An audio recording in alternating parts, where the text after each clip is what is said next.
The stealing of the 2020 election will surely go down in history as one of the epical events of the 21st century. Never in U.S. history has anything like this happened before. We're accustomed to dictators who rig elections in Russia, China, Venezuela. We're accustomed to Islamic theocracies, banana republics, and third world cesspools running bogus elections.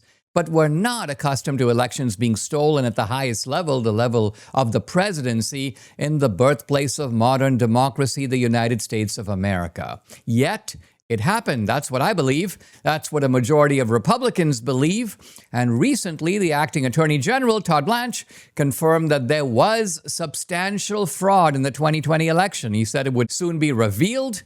Moreover, just a few months ago, the FBI raided the election offices in Georgia and confiscated documents and drives, a whole archive of information on the 2020 election. Tulsi Gabbard was spotted in the background, overseeing or at least witnessing the operation. What the Georgia cache of documents reveals, we don't know yet. We're waiting to find out. For the left, this whole investigation into the 2020 election is both pointless and an outrage. But there's a bit of a contradiction here. If it's pointless, why be outraged? If there's nothing to find, why become so agitated over the Trump administration's wild goose chase? I think the answer is the left knows what's at stake. The dismissive tone on the left conceals fear that the investigation might produce definitive proof that 2020 was not, as the famous slogan went, quote, the most secure election in U.S. history.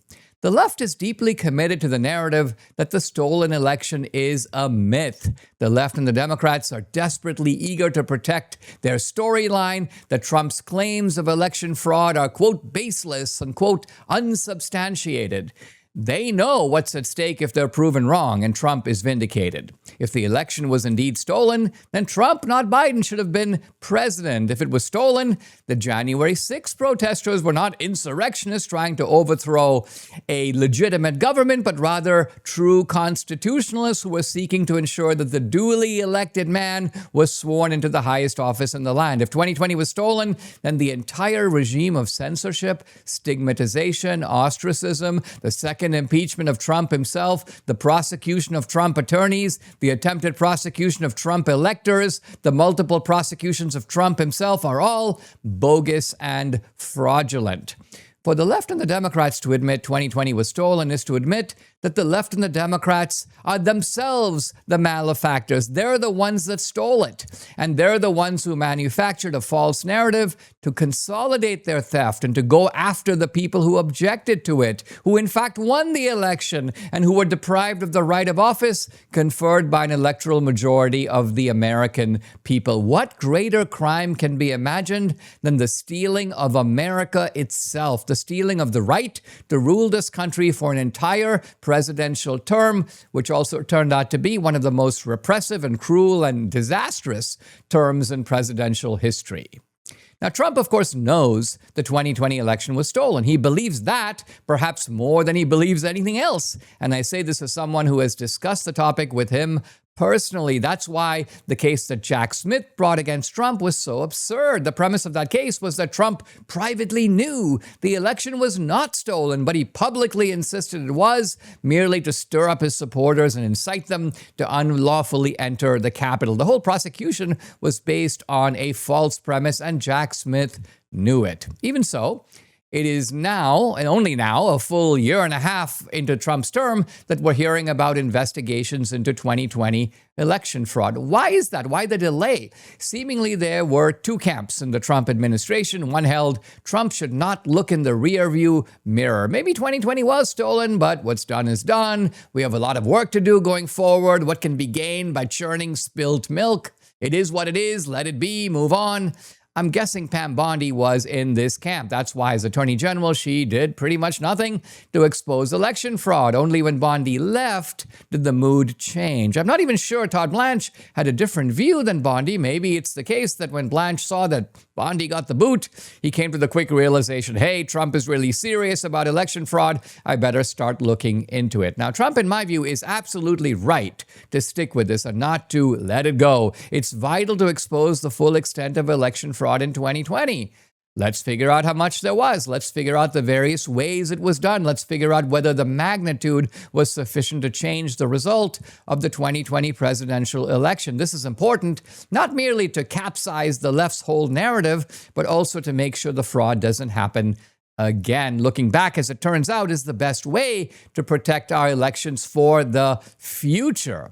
But what about the 2024 election? Presumably, the left can say one clear indication 2020 was not stolen is that Trump won in 2024. After all, if the Democrats stole the presidency in 2020, what's to stop them from doing it again in 2024? Therefore, the reasoning goes they could not have stolen it in 2020. Now, I cannot agree with this reasoning because I think I know why the Democrats didn't steal 2024. I don't want to be presumptuous about this, but I think the answer has something to do with my film 2000 Mules. The film busted the Democratic heist of 2020. To get to some of these drop boxes, you had to be intentional.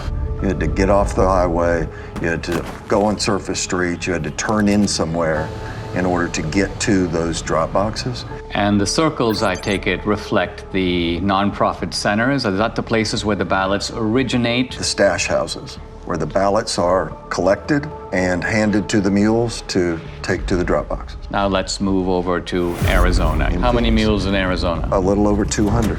A little over 200. In Phoenix alone. The reason I think this is all very significant is because these were very close states, right? What was the margin in Georgia? 10 or 11,000, I think, in the end. In the end. And Arizona also extremely close. Yeah, very close. Then you moved on to Wisconsin, but our initial look was in Milwaukee. Gross numbers were a little down, but the average number of visits to the drop boxes was up. So instead of having only 24 unique visits, I think we averaged 28. I mean, maybe Wisconsin. I've heard people in Milwaukee are really hardworking, and maybe they just went overtime.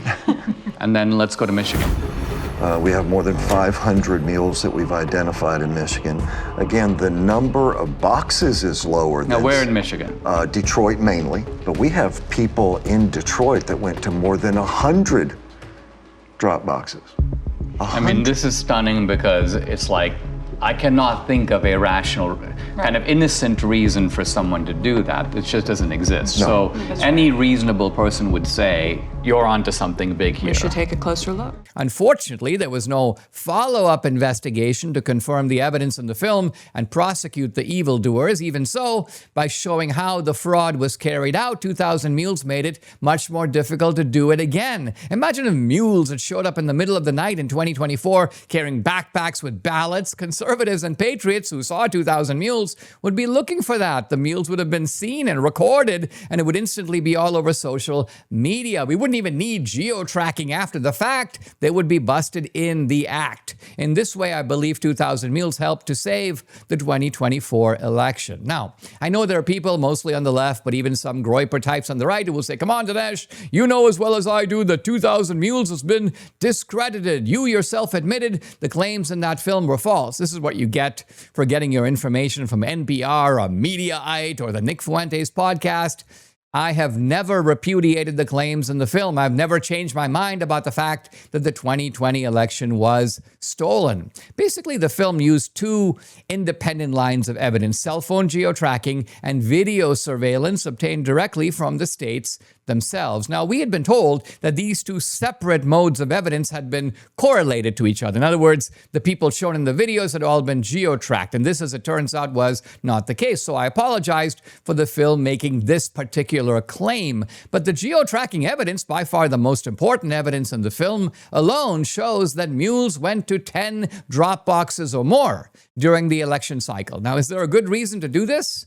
There is not. Even if you're dropping off ballots for family members, you can drop them into a single box. Why the need to go to 10 or more drop boxes? So too, the video evidence is often incriminating on its face. In some of the videos, you see a guy pulling up in a car in the middle of the night. He looks to the left, he looks to the right, makes sure he isn't being watched. He's got a backpack. The backpack seems to contain ballots. He approaches the mail and drop box, sometimes wearing latex gloves. The gloves are there presumably to avoid leaving fingerprints. He drops drops in ballots, 1, 2, 3. He takes a photo of the drop box or of the ballots going into the drop box. Why do this if not to prove you're doing your job as a mule and are now entitled to be paid for your work? The left is freaked out to this day by 2,000 mules, not because it is false, but because it is true. It exposed the fraud of the 2020 election, not all of it, because it only looked at one type of fraud, but potentially enough to sway the outcome of the election. Now, the fact-checkers attacked 2,000 mules with a vengeance, and it's worth recalling what the main line of attack was from places like AP. Well, the main line of attack was that geo-tracking is not reliable. Cell phone geo-tracking cannot be trusted. It merely identifies people at approximate, not at actual locations. Now, of course, today we know this is all nonsense. It was nonsense a few years ago, and it's even more nonsensical today. Every single day, law enforcement uses cell phone geo-tracking to follow the movements of suspects in burglary, in child abduction, and murder, in all types of cases. Juries regularly convict on the basis of cell phone geo-tracking and video surveillance, precisely the two types of evidence used in 2,000 mules. But let's set the film to the side for a moment. I believe I can show, without using 2,000 mules, that there was coordinated fraud in 2020, that the left, the Democrats, and the media have been lying about it from the outset, and there is genuine doubt about the outcome of that election, at least on the presidential level. I offer 3 separate indicators to substantiate my claim. First, despite what was routinely said by the left, the Democrats, and the media, this was not the most secure election in history. That claim is ridiculous on its face, prima facie. Ask yourself, what evidence have you seen to support such an extravagant claim?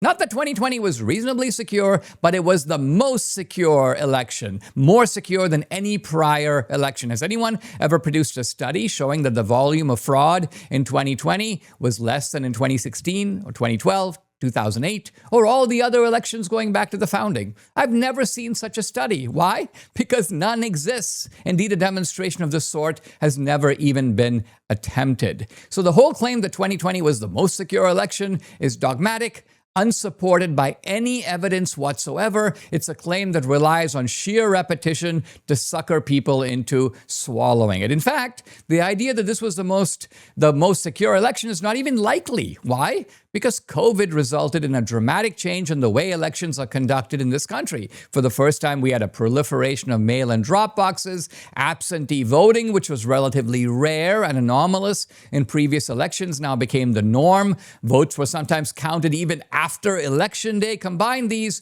with notoriously unreliable voter rolls, utterly inadequate signature verification, and you have far greater opportunities for fraud than existed before. In fact, a good argument can be made that under these peculiar circumstances, 2020 was the least, or close to the least, secure election, at least in modern American history. Now, my second point.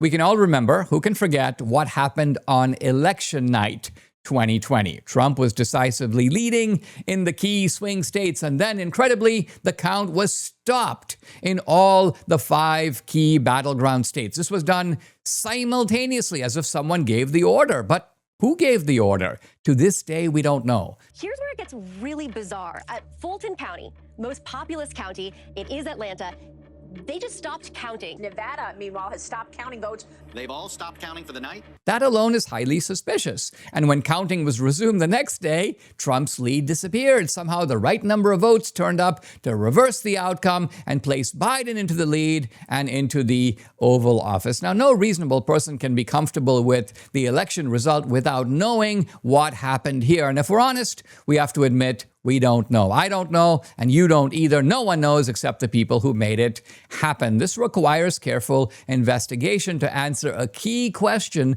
that has been with us for 6 years. My third point, somewhere between 5 million votes and 15 million votes magically appeared for Joe Biden in 2020, votes that did not exist before and have disappeared ever since. Let me explain. Obama got between 65 million and 69 million votes in his 2 elections. That's 2008, 2012. Hillary also got around 65 million votes in 2016. Now let's fast forward to 2024.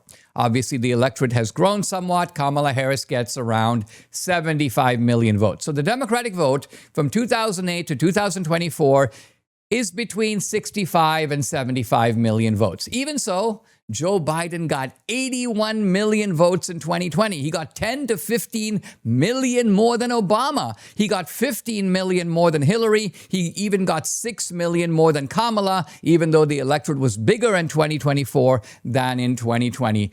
Evidently, between 6 and 15 million votes, which weren't there before, mysteriously appeared for Joe Biden in 2020 and then promptly vanished thereafter. No reasonable explanation has ever been provided for this. If anything, you would expect that under COVID, fewer people would vote than usually do because of the fear of voting in person, because of the inconvenience of requesting and then mailing in or dropping off an absentee ballot. Still, Biden posted an unbelievable 81 million. I use the term unbelievable because it is not to be believed.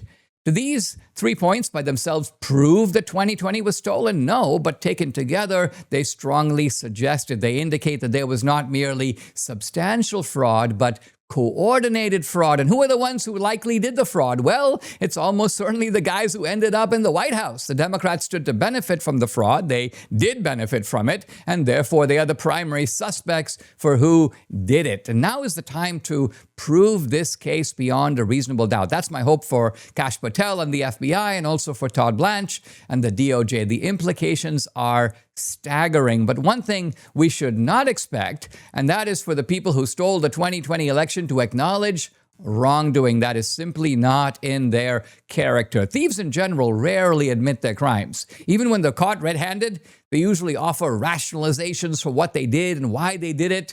I expect that. Even if they are fully busted, Democrats will do the same. We felt we had to do it. We knew we had to stop Trump. We stole the election to protect democracy. Yeah, I know it sounds crazy, and it is crazy, but if the FBI and the DOJ do their jobs and reveal the full story of who stole the 2020 election, that's what we're going to hear. And that's the way I see it. Here's the thing about crypto. It's here to stay. That argument is over. But think about it. This is a market that never sleeps. It's moving at midnight. It's 2 a.m., 3 a.m. And while you're asleep, who's watching? Because here's what nobody tells you. Most crypto platforms give you a login, wish you luck, and call it a day. That's not investing. That's gambling with your retirement and hoping for the best. That's why I've partnered with BlockTrust IRA. BlockTrust IRA is crypto IRA built for Americans who refuse to be on the losing side of that equation. Their award-winning AI engine navigates the notoriously volatile crypto markets around the clock, automatically rebalancing your portfolio to protect your gains and limit your exposure when markets swing. No panic, no emotion, no missleep at 3 a.m. Your savings sit inside a $200 million institutional-grade insurance shield, managed intelligently and secured from day one. Their AI never sleeps. It's rebalancing your portfolio around the clock, managing risk, responding to volatility, protecting what you've built automatically, intelligently, without panic. Voted Bitcoin Magazine #1 technology platform, and that doesn't surprise me one bit. Open your crypto IRA today, and BlockTrust IRA will give you up to a $2,500 inflation shield bonus straight into your account. Go to DineshCrypto.com and sign up today. They can print dollars, but they cannot print crypto. That's DineshCrypto.com. Listen, when you need prescription medication, you don't want to wait weeks for a doctor's appointment. You want it fast. But the current healthcare system makes people jump through hoops just to get medications they already use. That's why I want to tell you about a pharmacy that built a better way to do this. I'm talking about All Family Pharmacy. When you don't want to wait in line and want your medications delivered directly to your door, you need All Family Pharmacy. When you want a simple, safe, and secure way to get medications online, you need All Family Pharmacy. When you want to stay prepared before you actually need the medications, you need All All Family Pharmacy. They've got everything: antibiotics, antivirals, ivermectin, hydroxychloroquine, blood pressure medications, thyroid support, and more. The process is simple. You order online. Their doctors will review your request, and once approved, your medication is shipped directly to your door. If you're tired of the broken healthcare system, you need to choose the right pharmacy. Check them out. allfamilypharmacy.com/Dinesh. Again, it's allfamilypharmacy.com/Dinesh, and use code Dinesh10 to save 10% off your next order. Erick Stakelbeck is an investigative journalist and a commentator and an author. He's an expert on Islamic radicalism, on terrorism. In fact, wrote a book called The Terrorist Next Door, also a book called The Brotherhood. Erick, great to talk to you. I want to start by asking you about Iran. Yeah. This war has dragged on a bit. It's been a few weeks since the US government said we've pulverized Iran, we've knocked out their army, their navy, their military facilities, and yet Iran appears to kind of hang on. Yeah. Are you becoming concerned that this is becoming too protracted and might have both negative foreign policy as well as domestic implications? Dinesh, I think if this stretches into June, into July, I'll start getting concerned because, as you mentioned, look, the Iranian regime was really crippled in the early stages of this war. Their Air Force, their Navy, practically their entire military and political leadership eliminated. Their nuclear program also further destroyed, so air defenses as well. So the U.S. in a very good position there. And now this ceasefire seems to be dragging. And Dinesh, what we see is the MO of the Iranian regime coming to the forefront once again. They will literally talk you to death if you let them. They're dragging things out. They make a concession, then they pull back on the concession. And the other problem here is we don't know who the leadership exactly is there. Mojtaba Khamenei, the supreme leader, is he still bedridden with injuries he sustained in the early days of the war? Who's calling the shots? Is it the Islamic Revolutionary Guards Corps? So that's a big question. On the other hand, you have to see it from Iran's perspective, which in the West we have difficulty doing sometimes. They are very unlikely to concede and unconditionally surrender because of their ideology. And Dinesh, you know their ideology very well. It's an apocalyptic jihadist ideology where they really believe that in a time of great global chaos, they can usher in the return of the Mahdi. It's this Islamic Messiah figure. They also call him the 12th Imam. They believe in a time of great global chaos, the Mahdi will return and lead the armies of Islam to victory. With Iran as the tip of the spear in his armies, they'll wipe out all the Christians and the Jews. And by the way, the Mahdi will be accompanied by Jesus, who was a Jew who Christians follow, but he'll help slaughter all the Jews and Christians. It's insane, but they truly believe it, and they're shaping policy around it. And I believe that's the main reason they won't surrender. They think the Mahdi may be on his way. The other reason I believe, Dinesh, is that they think President Trump is going to blink. His 7 predecessors never went all the way with Iran. There was a lot of threats, a lot of talk, but no follow through, no action. Trump is very different in that regard. I don't think he'll blink. I think one part of this is that he's keeping the regime off balance. One day, and we've seen this in the run-up to Operation Midnight Hammer, in the run-up to Operation Epic Fury, and the breakout of those operations, Trump, the day before, literally would say, look, we don't want war, we want peace, we want to cut a deal. 24 hours later, suddenly he unleashed hell and unleashed the U.S. military on Iran. So I think part of that is part of this protracted situation we're in right now is keeping the regime off balance. But at the end of the day, I think the clock is ticking. And the more time you give Iran, they can rearm, rebuild. So I think the time for talk is over and the moment of reckoning is at hand. This business of the Mahdi, I think, is really interesting because we've heard quite a bit about, Christian apocalypticism and the expectation of the last days, Jewish apocalypticism and the rebuilding of the Solomonic Temple. But I don't think people have heard a lot about the fact that in Shia Islam, you've got this notion of a final struggle. And in fact, this goes back, doesn't it, to the beginning of Islam when the the Sunni basically reconcile themselves to the situation. They basically go, listen, if somebody becomes the caliph or he becomes the head of a Islamic regime, that's because God must have put him there. So we're going to kind of live with the structure of authority as it is. But the Shia were like, no, there's been a break in Islamic succession, and we now have to anticipate sort of the final return of this 12th Imam. Yeah, a great point, Dinesh. It was a succession struggle, basically, after Muhammad's death, in a sense, eventually. And the Shia wanted to go through the familial line of Muhammad, and the Sunni had a different view. They said, look, his companions can be the caliph and lead the armies of Islam. So that's where it all started. And this 12th Imam ideology, and the Sunnis believe in an Islamic Messiah figure as well, but it's not as prevalent in their ideology, it seems. Whereas the Iranians and Hezbollah, their Shia proxy, the radical Shia are talking about this a lot. And they will call out to the 12th Imam. Mahmoud Ahmadinejad, the former Iranian president, he would speak before the UN General Assembly.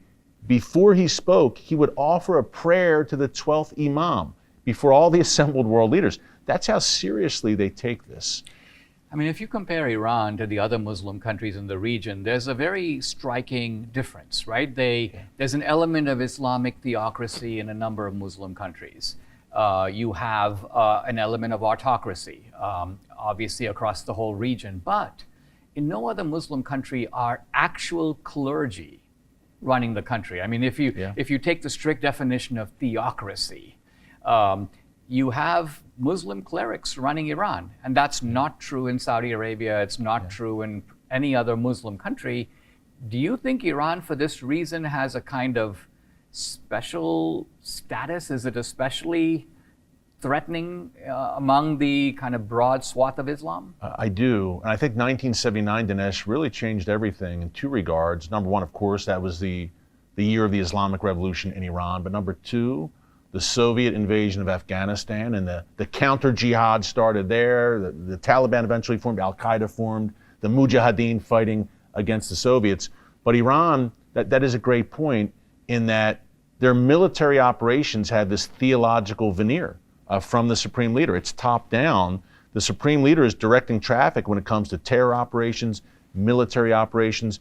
So that is unique, and I think it has inspired even the Sunni jihadis, the Muslim Brotherhood, Al-Qaeda, ISIS types. They don't agree with the Shia ideology, and they'll fight each other, of course, but they grudgingly have to acknowledge that what Iran has been able to set up, in their view, is a good thing. As you said, it's clerical leadership, Quranic leadership, fundamentalist Quranic leadership from the top down. With regard to U.S. foreign policy, there appear to be kind of two schools of thought. I would call them the maximalist and maybe the more minimalist or modernist. So the maximalist idea is we have to take out the regime, that the problem comes from the regime itself. It was somewhat similar to Soviet communism, that there was no reforming Soviet communism. You need to get rid of the communist system. But it appears that for Trump, the goal in Iran stops a little short of that. His goal is to demilitarize them, sort of deterrorize them, so that they can't be a kind of launching pad of terrorism. And I think Trump's view appears to be, at that point, it's up to the Iranian people to take care of the regime. Do you agree with this distinction and the fact that Trump is not necessarily going here for regime change? I do, and Dinesh, I think he is looking at the Venezuela model, of course. In January 2026, Nicolas Maduro, the dictator there, was forcibly removed, and now his regime is still in power, but they've been brought to heel and defanged largely, and they're doing what the U.S. wants them to do. Trump would like to see that template, I think, in Iran with a defanged regime, which is subservient to the U.S. and basically, obviously, no more terror, no more sponsorship of the proxies, no nuclear program, severely curtail the ballistic missile program. I'd like to see them get rid of that program entirely. And of course, no more meddling in the Strait of Hormuz. Trump thinks if we can have a defanged Iranian regime that does that, we can live with that. They're completely curtailed. But there's the other aspect to this in that a lot of people are saying, look, Iraq, regime change, war, disaster. And that still looms, I think, in a lot of people's minds. I think that's another reason that the president is hesitant to just all out call for regime change in Iran, because many people say, well, we did that in Iraq and look what happened. We don't know what we're going to get in Iran. My prayer is that the Iranian people can seize the reins there and rise up. And I'm very encouraged, Dinesh, by what I see there. They've been beaten down severely for nearly half a century, of course, but the world's fastest growing church is in Iran, for instance. It's largely underground, but there's a growing number of Christians there. I mean, really growing dramatically. Again, fastest growth rate in the world. Now, this isn't above ground. They're largely underground, or they'll be arrested, imprisoned, tortured, but that's a sign of encouragement. And poll after poll among the Iranian people shows that they're done with this regime, the vast majority of them. And there's still a stronghold of jihadi sympathizers who love the regime. I think the vast majority of the Iranian people are done with the regime. The thing is, the regime has the guns, and the Iranian people don't. So I think for regime change to really take root, we'd have to arm the Iranian people, or no boots on the ground, no U.S. boots on the ground, but would there be some kind of covert arming of the Iranian people? But I don't know if President Trump is there, as you said. Let's talk in the widest sense, Eric, about the Islamic project. And by that I mean the goal of Islam with regard to America and the West. What is that goal?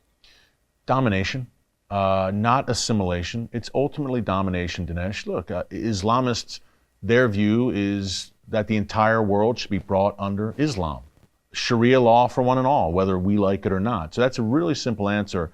And that goes to the very beginning of Islam. It does. It's a religion of conquest. It's more, I mean, this has been said many times over the past few years. It's controversial, quote unquote. It's more than a religion. Islam is unique because it's a complete ideological system that really your entire life you have to adhere to. Sharia law is all encompassing. Every aspect of your life has to be subservient to the Sharia. And it's not, we've heard about Islam's bloody borders. Samuel Huntington wrote about it. It's not an ideological system or a religion that plays well with others. It never has. I think not only that, but if you look at Christianity versus Islam, Christianity begins, in a sense, in defeat, right? Yeah. Christ is crucified, the early Christians are scattered, they're persecuted in the Roman Empire. It takes 300 to 400 years before the emperor converts to Christianity, whereas Islam in Muhammad's own lifetime becomes a militant and successful kind of conquering force. It only gathers steam in the subsequent centuries. They take over the Holy Land, they move north into Europe, they move east into Asia, they establish an empire in northern India, they move south into Africa. And so if one goes to the Middle Ages, Islam is riding at the top of the world. There are multiple Islamic empires that all coexist, that are sort of rivals of one another. But apart from China, which is in a far corner of the world, it looks like the future belongs to Islam. No doubt. I mean, the Islamic armies drove into central France before they were turned back ultimately at the Battle of Tours in the 8th century. They conquered all of Spain and Portugal. We can go on for 700 years. Yes, Spain. Until 1492. We can go on. Hungary, the Balkans, Greece, Sicily for a time. They sacked Rome, did the Muslim armies. The gates of Vienna. Yeah, gates of Vienna twice before they were turned back. So this was conquest after conquest. And as you said, Dinesh, they had the wind at their back, so to speak. Islam was ascendant. And through the Ottoman era, really making gain after gain. They were the scourge of the Judeo-Christian Western world. And again, they were advancing, and the victories were few and far between in terms of pushing them back. And then in the 1700s or so, things really began to decline. That second siege of Vienna, 1683. After that, things began to decline in the Islamic world. The Ottoman Empire, led by Turkey, became known as the sick man of Europe.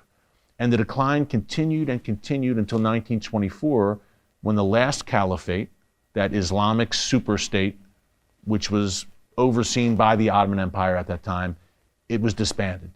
It collapsed almost over 100 years ago. And this is, I think, critically important because just 4 years later, 1928, an organization is founded in Egypt by a relatively modest school teacher, Hassan al-Banna. You've written a book about this, The Brotherhood. Talk about the formation of the Muslim Brotherhood, which is probably the least known organization of radical Islam, right? People know about ISIS, they know about Al-Qaeda, but the Muslim Brotherhood appears to be more surreptitious, maybe more subtle. What was the purpose of the Muslim Brotherhood, and what, describe its career briefly? Yeah, I would say least known, great point, Dinesh. I would say the Muslim Brotherhood may be the least known Islamist organization, but the most dangerous, in that we know what Al-Qaeda and ISIS want. They want to blow you up now, kill you now. They're very clear about it. The Brotherhood wants the same thing, but they're playing by a different rule. It's a different strategy. We want what ISIS and Al-Qaeda want, they say, but we're going to get there in a different way. The end game is the same, but our strategy differs in that we'll wear suits and ties, we'll be Western educated, very eloquent. I've interviewed them, Dinesh. They're very eloquent. Brotherhood leaders in Europe in particular, Western educated. They get jobs in the government, media, academia. They ingratiate themselves into a society like termites and then eat away at it from within. Longer term strategy than Al-Qaeda and ISIS, but for my money, much more effective. 1928, the founding, which you mentioned, it really was born out of despair and angst in the Muslim world. As I mentioned a minute ago, the last caliphate disbanded in 1924. That was a time of great mourning in the Muslim world. The caliphate is disbanded. We're at our all-time lowest point since the founding of Islam, really, in the 7th century. So al-Banna, in 1928, his view was that we lost it all. Allah wrenched it from our grasp, the caliphate, because we haven't been good Muslims. We haven't been Islamic enough. We've abandoned our duties as Muslims, our duties of jihad, and we're being punished. This is divine punishment for that. So al-Banna wanted to take things through the Muslim Brotherhood, the Ikhwan, also known as, he wanted to take things back to, in his view, the purest essence. And this is the early days. We're talking Muhammad, jihad, Sharia, caliphate, strict adherence to the Quran and the Hadith. Would it be accurate to say, you used a moment ago the phrase Islamist, that what you mean by that is that there is a certain breed of Muslim that takes seriously this idea that we've got to go back to 7th century Islam, that level of conviction and that level of commitment and the same goals. Now, the strategies may vary. We might use the jihad of the sword, or we might use the jihad of the pen, or financial jihad, but those are the Muslims that are anchored in this vision, whereas the run-of-the-mill Muslim may be just a guy who wanders into the mosque but lives his life without this kind of singular commitment. Is that a valid distinction between Muslim and Islamist? Well put. I think, Dinesh, that's a crucial distinction. There are many Muslims, obviously. Maybe in Christianity, we call them the twice-a-year people. Christmas and Easter, you'll see them at church. There's many Muslims who obviously aren't fundamentalists, who don't follow the Quran to the T. But if you do follow the Quran to the T and the Hadiths and the supplemental text of Islam, you can't help but be a fundamentalist. You can't help but be a jihadist, in my view. If you take it to the letter and take it to its natural conclusion, it's jihad. So what you're saying is that this is not like, for example, you know, the Catholics and the Protestants will argue about how many books there are in the Bible, and there are theological and historical disputes.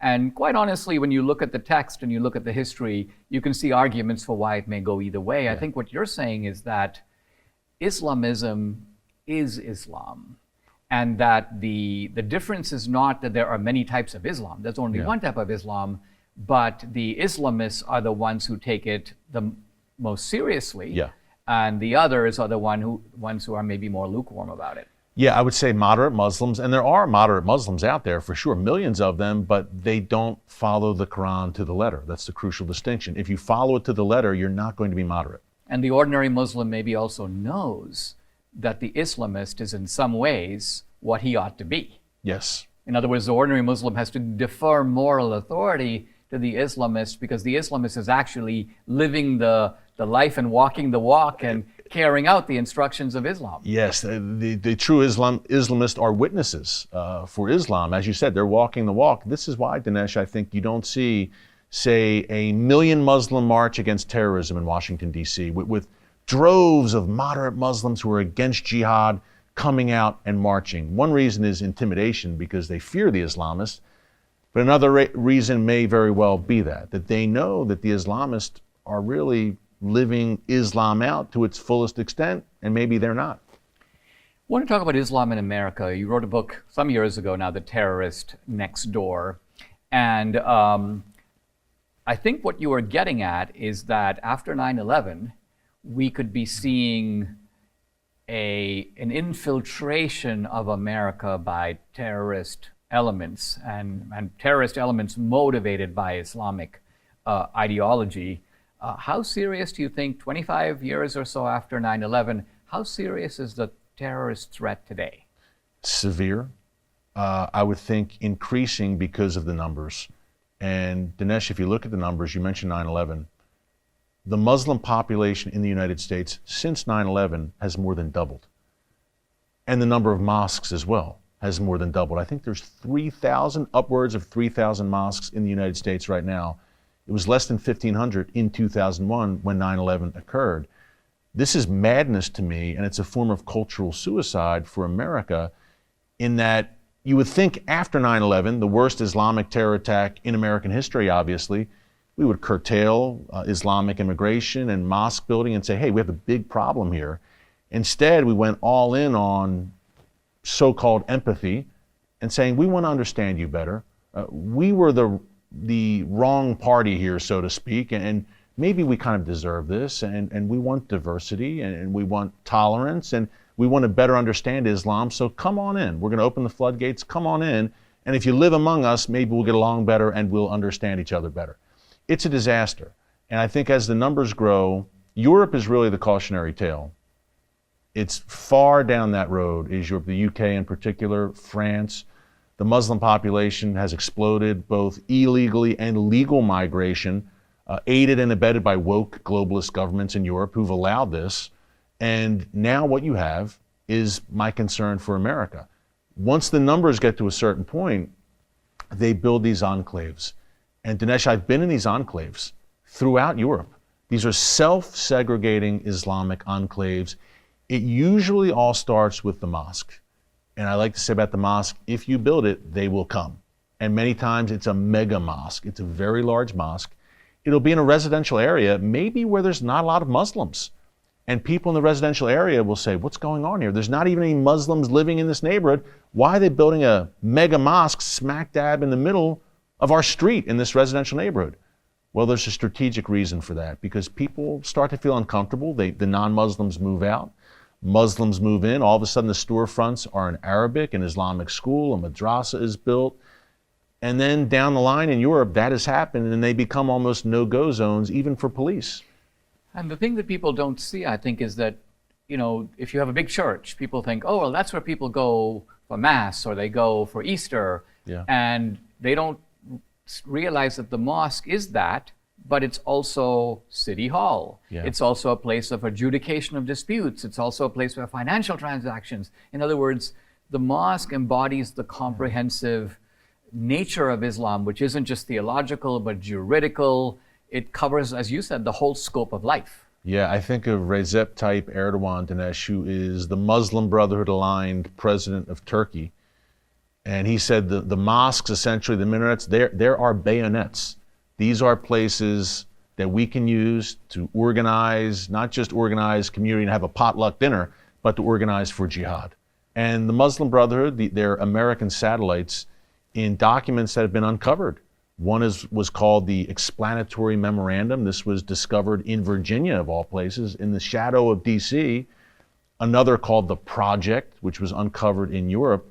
They talk about using the mosque as a gathering place, yes, but a place to also plan and plot, potentially. So the mosque is central to what they do, no doubt. In 9/11, the terrorist attack was conceived elsewhere. It was organized by Saudis and Egyptians and Pakistanis. The Taliban in Afghanistan lent them the monkey bars. So it was all kind of devised over there and then brought over here. I think what you're saying, with the swelling of the Muslim populations, the proliferation of the mosque, is that future terrorist attacks could very well be conceived, cooked up locally, and done by radicals and by terrorists who are already here. It's exactly what happened in Europe. It has been a numbers game in Europe. As the numbers swelled and these enclaves grew and the governing authorities in Europe have refused to demand assimilation. And also a moratorium on immigration, perhaps, that's out the window. They are actively encouraging, the leaders of Europe are actively encouraging mass Islamic migration. I believe, Dinesh, that their goal is the destruction of Judeo-Christian Western civilization. And the left in particular, it's a strange alliance on the surface, an unholy alliance, strange alliance on the surface, but it makes sense when you consider that the left and Islamists have a similar endgame, and that is the destruction of Judeo-Christian Western civilization, biblical values, everything the United States was founded on. So the left, and they've done this in Europe to perfection, if you call it that from their view, they've gotten in bed with the Islamists. They have pushed mass Islamic migration to European countries with the thought that they can use Islam as a battering ram against the West, against Judeo-Christian values. But the left, I think, is very short-sighted in this regard, that if, God forbid, the Islamists ever gain power, the left would be the first ones with their heads on the chopping block. I think of 1979, Dinesh, the Islamic Revolution in Iran, the Marxists, the communists, the socialists, they supported the Ayatollah's rise to power. Once he came to power, about 6 months later, he rounded up all the socialists and the leftists and had them either executed or thrown in prison. So the left is playing a very dangerous game here. They're getting in bed with dark forces that they don't comprehend, but they've done it in Europe, and a great success in their view, and they're doing it here in America. And I think this is a key point, Dinesh. The left in America, and Charlie Kirk said this, I think the day before Charlie was assassinated, he tweeted out that Islam is basically the sword that the left is using to cut the throat of America. I mean, this was a very serious statement, and I think accurate. The left is aligned with Islamists. They have such a hatred for the Judeo-Christian foundations of the West. They'll align with Islamists, but again, very short-sighted. If the Islamists get their way, there's a reason Islamists from Gaza to Kabul are throwing gays off of buildings. And this is why the alliance, the Red-Green Alliance, appears odd, right? Because it's on the red side, its symbol is like some woman with green hair who's a bohemian and maybe a lesbian, and then the typical Islamist you think of in a white robe who's with a long beard, a kind of bin Laden-looking figure. But I think as we look more closely, we realize that these two figures, oddly different though they are, share a lot in common. So for example, I remember now decades ago at Stanford University, a common chant, hey, hey, ho, ho, Western culture's got to go. You remember it as well. Jesse Jackson was involved in that right. chant. So Western culture's got to go, and then you move over to Iran, where it's death to America. Notice that we've had flag burning cases over the last several decades, and usually it's some leftist who's burning the American flag, and this has gone all the way up to the courts and the Supreme Court. And then you go to the Iranian parliament, and they burn the American flag over there.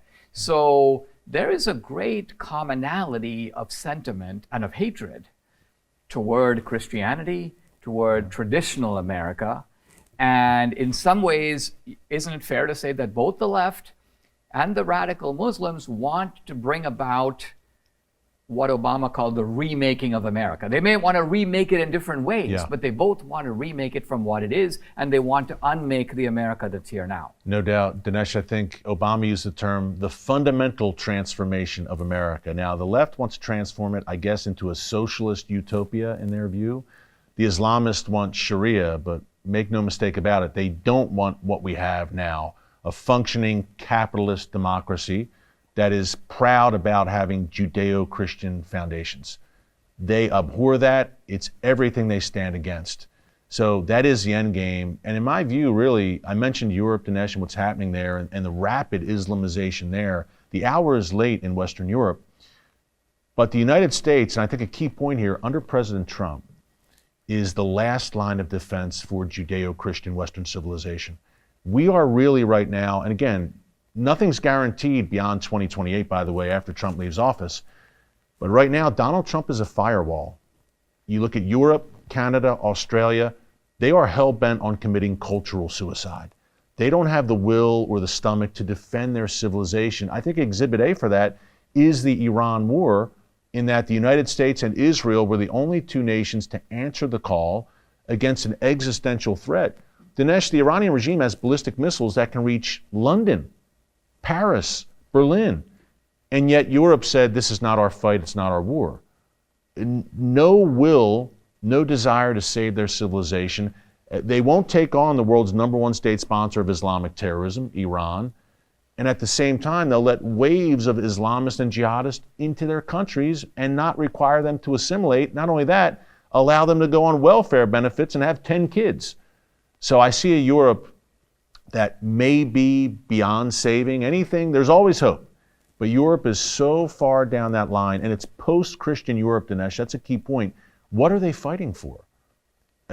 The right to drink a few beers and smoke a joint? In all honesty, what are they fighting for? If they don't have those Judeo-Christian biblical moorings any longer. The gospel went out from Europe for centuries. Now the beacon of light, the light in the darkness, is undoubtedly the United States. The Islamists want to take it down. The leftists want to take it down. It stands in the way of globalist ambitions, of course, and the World Economic Forum and those types. So the U.S. is that last firewall, the last line of defense for our civilization. I would add that Israel, which is the size of the state of New Jersey, in my view, is the first line of defense for Western civilization. It's not in the West geographically, of course. It's in the belly of the beast in the Middle East. But they're fighting the good fight for all of us. The barbarians are at the gates, inside the gates in Israel. They are holding them back from coming here in an even more pronounced way, taking on Iran and its proxies. America and Israel have answered the call. I see Trump and Bibi as two Churchillian figures in a sea of Chamberlains today across the West.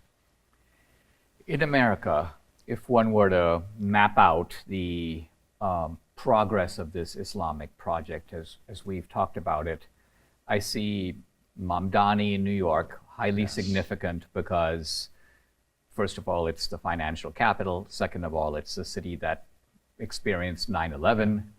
And here you've got what my wife calls a human victory arch, Mamdani, who, by the way, embodies the Red-Green Alliance, right? He's got the red side, he's got the green side. So in a single individual, we see this full philosophy kind of, or this full unholy marriage combined.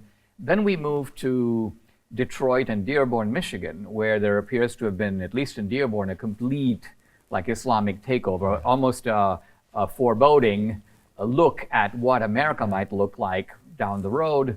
We then go to Minneapolis, where we see a kind of peculiar Somali concentration, of course, these reports of massive fraud. And by the way, it strikes me that this is not a fraud that the Somalis could have done on their own. I mean, it doesn't matter how crooked you are in a third world country. I don't believe that you can come to America and figure out how to rip off the state government and the federal government on your own. In other words, it's got to be, we're back here to the Red-Green Alliance, that the left and the Democrats are saying to the Somalis, hey guys, listen, start up these learning or leering centers, and guess what? You need to create some NGOs, and by the way, here are some forms to fill out, and this is how you. So in other words, what the Muslims are getting out of the left is the access and the know-how to the apparatus of the U.S. government, and that's going on in Minneapolis. Yeah, it didn't escape my attention that the Minneapolis or the Minnesota state flag was changed not too long ago by Tim Walz, and it eerily resembles the Somali flag. I don't think that was coincidental. You think that is almost a sort of a nod to, hey, we're with you. We're with you. Yeah.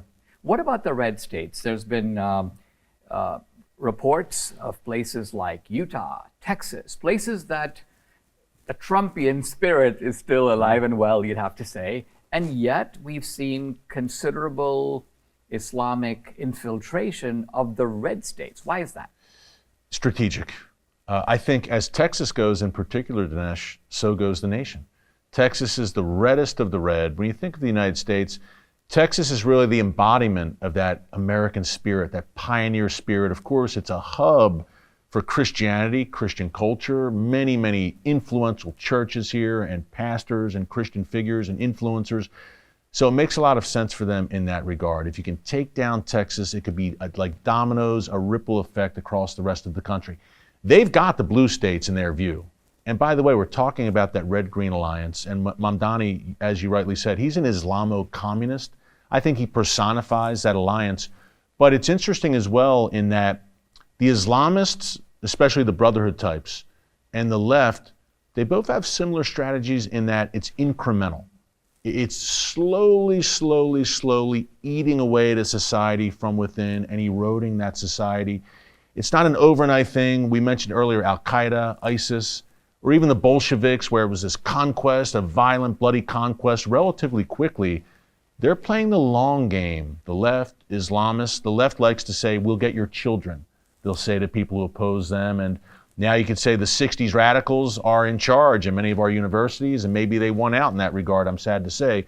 So it's a slow game for Islamists and for leftists. But the red states, this is no coincidence. The blue states, they feel like they're in a good place. Look, Mamdani is the mayor of our largest city, New York City, but the red states must be brought to heel.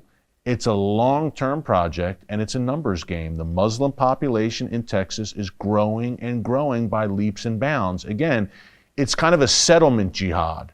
If we settle, they already see blue state, at least the governance in blue states, the left, as naturally sympathetic, as useful idiots. But in the red states, the Republican governors are not sympathetic by and large, of course, and the populations certainly aren't by and large. So what do? Freedom of movement. We just settle there, and we increase our numbers there, and we establish influential voting blocks where if you're in a red state and you're governing a red state, you have to consider the Islamic vote. You need that vote. It's become such a significant and influential vote and a relatively large and influential voting bloc that maybe we need to cater to our local Islamic community a bit. We even saw that in the 2024 election to a degree with Michigan, Dinesh, as you mentioned. President Trump won Michigan, of course, but the Islamic population in Michigan, in particular that Detroit, Dearborn area, they've got the numbers now, and they're flexing their muscle, and they're flexing political muscle. The next step to that is to have candidates, Muslim candidates, Islamist candidates, run for office. Now, the UK, again, is the test lab for this in all the worst ways.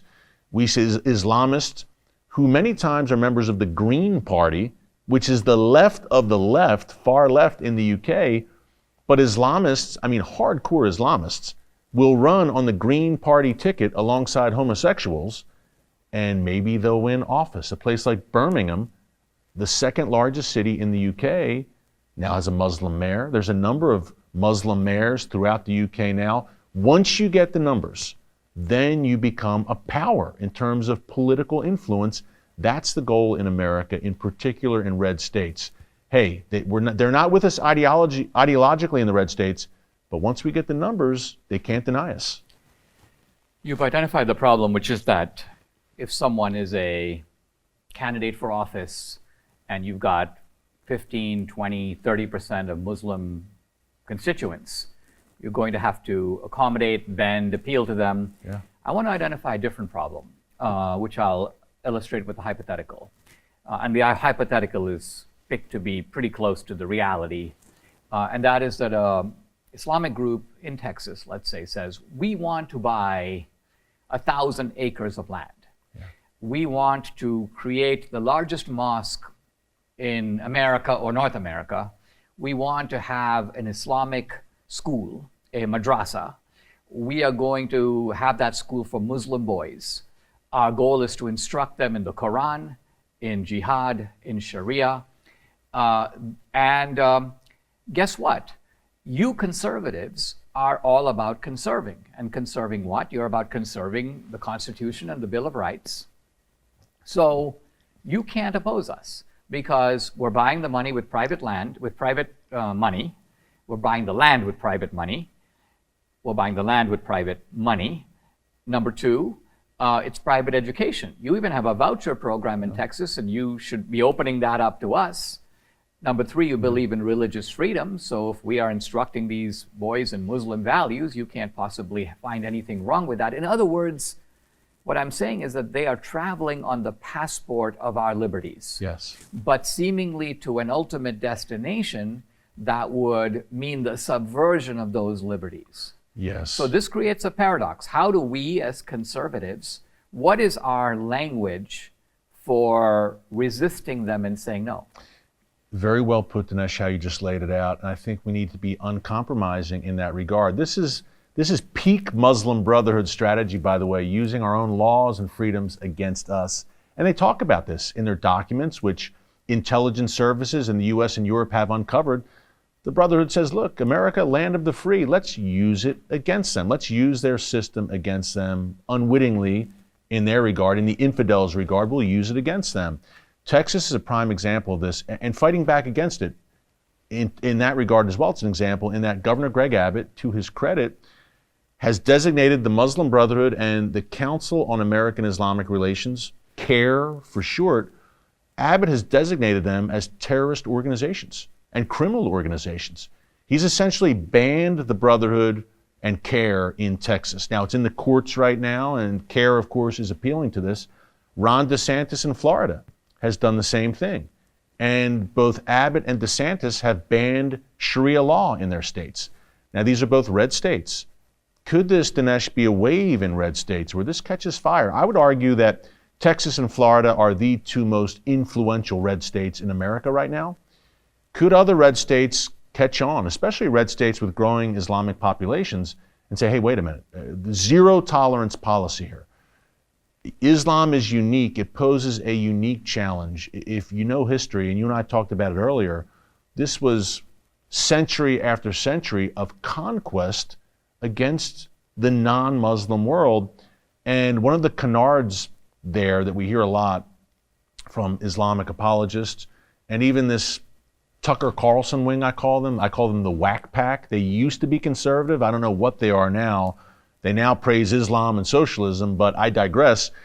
But they will say, look, it's all because of Israel. The Islamic conquest against the West and attacks on America, it's because of Israel. If we didn't back Israel and stand with the Jews, Islam would leave us alone. And yet, Dinesh, if you look out at the first several centuries of the Islamic world, most of the time that Islam has been on this planet, the nation state of Israel did not exist. Until 1948, it was reborn. But for century after century, since the 7th century, there was wave after wave of jihad against the West. Again, Spain, Portugal, France, Hungary, Sicily, Vienna, the list goes on. And during all those waves of conquest, there was no Israel. So it can't be because of Israel and the Jews. There's something innate in Islam which calls for jihad and conquest against non-Muslims. Now, in some ways, this Islamic threat is new, but we have dealt with, in this country, the communist threat. Yeah. And the communists, as you know, also traveled on the passport of our liberties, also toward an end goal that would mean a subversion of those liberties. And the United States took a number of concrete steps. I mean, one of them, very simple, was when you entered the United States and you wanted to become a citizen, you had to fill out a questionnaire, and one of the questions was, are you a communist? Yeah. And if you answered yes, you're not going to get the green light. So is it possible that we will see a similar approach, which, by the way, we've used before, to ferret out people who are coming to this country, where you simply have a questionnaire? Hey, listen, do you think that the whole world should be under Sharia law? Do you believe in the use of jihad, including violent jihad, to get there? And if they answer yes, then guess what? You have your religious freedom, but you can't come to America. I think it's a necessity. Is it possible under the current administration, under President Trump? It is, because they have certainly taken strong steps to, number one, end all illegal immigration. I don't think our southern border has ever been more secure than it is right now. It's been incredible. And President Trump did it within his first month of office. Amazing, amazing feat there. And also deporting now. We call it remigration. The Trump administration has taken steps to get rid of Islamists, anti-Semites, etc., get them out of the country. It seems that a logical next step could be, if you're going to immigrate to this country and enter this country, there's a few things we need to know about you. And I think it's a necessary step. As you said, Dinesh, we did it with communists. We did it during the Cold War.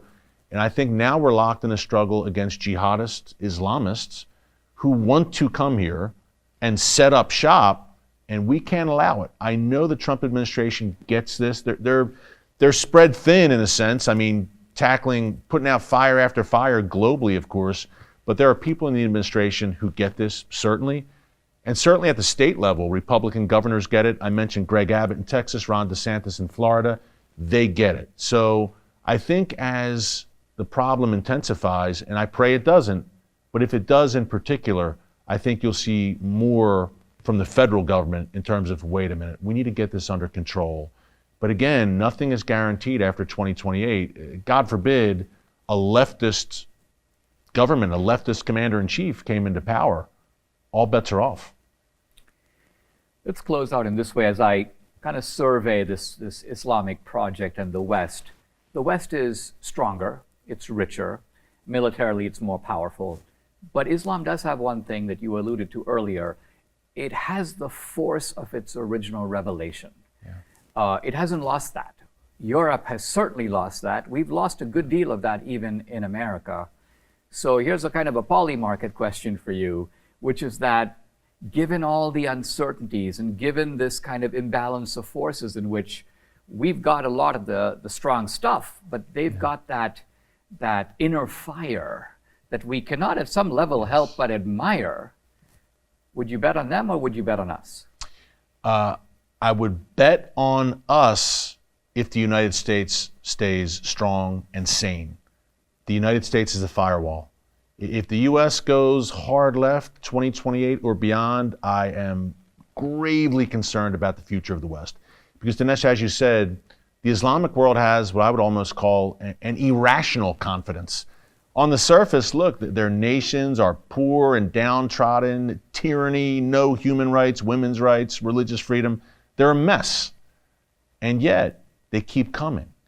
And they've taken major lumps over the past 25 years since 9/11, yet they keep coming. They keep coming because they're driven by a fanatical ideology. They are true believers. And I don't think the West can comprehend that there are people who have a belief system and they're willing to die for it. They truly are.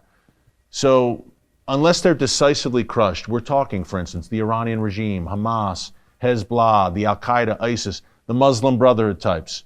You can crush the Brotherhood just through, I think, legal means, through the courts and through just curtailing immigration. The others would be more kinetic action against the Iranian regime, Hezbollah, etc. But unless an evil system or ideology is decisively crushed, it's going to keep coming. I think if we know anything about the nature of evil, it's that it's relentless. And if the 20th century, the century of Mao, Stalin, Hitler, and Saddam, told us anything, it's that when evil men tell you they want to kill you, you should listen to them and take them at their word. We've been warned. The Islamists are very clear about what they want to do. It's not brain surgery, what I do. I just listen to what they say and I observe their actions and I believe them. So I think if the United States is taken out of the picture, and that's why they're laser focused on America, the Islamists, the jihadists, radical leftists, globalists, all of the nefarious forces, America is standing in the way of their respective goals. So if America is weakened, taken out of the picture, becomes a leftist, socialist mess, which the Democrat Party today certainly seems to want, then it's big, big trouble for the West. We're the one nation left that still has a degree of cultural confidence and national pride. Erick Stakelbeck, thank you very much. Thank you, Dinesh. Appreciate it. I'm about to turn 65, and people sometimes say to me, hey, you don't look 65, and I'm like, shh, I'm trying to fool the public for the next few years. Well, if you're about to turn 65 or already on Medicare, there's some important information that you need to know. I've spent my life researching government programs, and there are very few programs more confusing than Medicare. I'm experiencing this issue firsthand. Choosing the right Medicare plan is essential for protecting your health and wealth, but the government and big insurance don't make it easy. It's almost impossible to understand all of your options and make an informed decision. Make one misstep, it could cost you lifetime penalties or access to the doctors you trust. Now, this is why you owe it to yourself to call Chapter. They are the only advisors that search every single plan nationwide and offer unbiased advice. If you're already on the best plan, they'll tell you. If not, they'll help you switch. And best of all, their help is totally free. They've helped me, and I know they can help you as well. Click the link below and connect with my friends over at Chapter today. Big news coming out on silver right now. The U.S. just added silver to the critical minerals list. What does this mean? This is an important list of minerals that are considered crucial for U.S. security and economic viability. So, when you buy silver to help protect your savings, you're also buying a critical mineral that's needed for the U.S. and its economy to survive. That's why I want you to reach out to my partners over at Goldco. They're the #1 gold and silver company in the country. They have over 8,000 five-star reviews, and they have the best gold and silver offer in the business. So don't put this off. Don't ignore the facts. Get your free 2026 gold and silver kit from Goldco while you still can, and get up to 10% in bonus gold or silver while supplies last. Go to dineshgold.com. That's dineshgold.com. Hey, I'm now on Substack. It's kind of full circle for me. I started out as a journalist writing articles for National Review, The American Spectator, The Washington Post, lots of places. After my stint in the Reagan White House, I pivoted to writing books, and that was way back in 1991, so I've been mainly known as an author and, of course, later as a filmmaker. But my first job, journalist, and now I'm getting back to that. On Substack, you'll get original articles and commentary, groundbreaking investigations, exclusive access to film clips and show clips, and guess what? It's free, so check it out. Go to DineshD'Souza.substack.com. Guys, I want to announce I have a new book coming out in the fall. I'm very excited about it. It's called The End of Time. The subtitle, Biblical Archaeology, Prophecy, and the Last Days. The book outlines the greatest discoveries in biblical archaeology that affirm the Bible, confirm the presence of the Jews in the Holy Land, and also support the twin foundations of Western civilization, which are Athens and Jerusalem. The End of Time has rave reviews from archaeologists, from leading pastors, and from prominent commentators. The book, published by Charisma Books, is available now for pre-orders on Amazon. So I'm calling on you early birds to order your copies now. You'll be the first to get it when it's out.